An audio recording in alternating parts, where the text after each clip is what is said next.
Les initiatives de coopération intellectuelle transméditerranéenne sont une série de conférences, de séminaires de team building et d'ateliers de travail ayant pour objectif la conception participative d'un consortium de 2 cités touristiques fantaisistes labellisées le Papillon Source.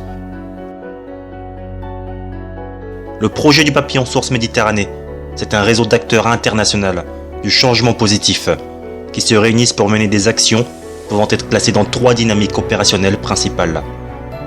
Faire naître et développer l'idée d'agir collectivement. Faire naître et développer l'idée du partage des connaissances et des compétences. Amorcer dans l'espace méditerranéen des initiatives d'ingénierie collective et d'entrepreneuriat social et solidaire coordonné.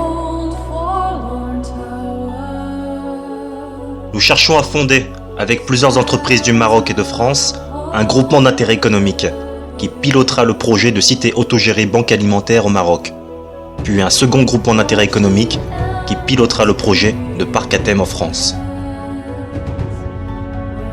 Créer un groupement d'intérêt économique ne revient pas véritablement à créer une entreprise, mais plutôt à permettre le développement d'entreprises déjà existantes, malgré une identité juridique. Un GIE constitue un cadre juridique intermédiaire entre la société et l'association. L'intérêt est de mutualiser les ressources des membres, établissant une véritable solidarité et une efficacité certaine. Le groupement s'avère être l'outil le plus pertinent et le plus adapté pour gérer les besoins du projet en termes d'équipement et de fonds.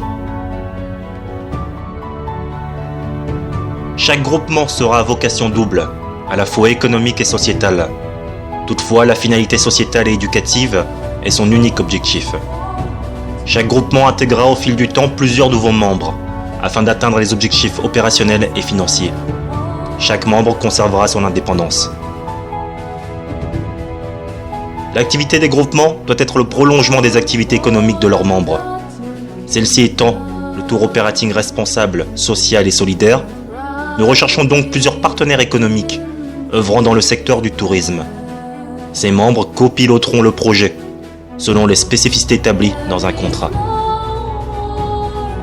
Dans le cas du Maroc, il s'agit d'établissements hôteliers de haut et moyen standing, situés dans la ville de Marrakech, dont les hôtels et riads peinent à faire le plein hors saison. Aujourd'hui encore, aucun d'entre eux ne s'oriente véritablement vers le tourisme responsable, c'est-à-dire écologique, social et solidaire, ou le tourisme éducatif. Cette initiative novatrice et fortement positive sera d'abord développée en dehors de toute intervention publique. C'est son succès en termes de performance sociale et médiatique qui incitera fortement les différents pouvoirs publics à accompagner activement la création et le développement de ces cités du futur.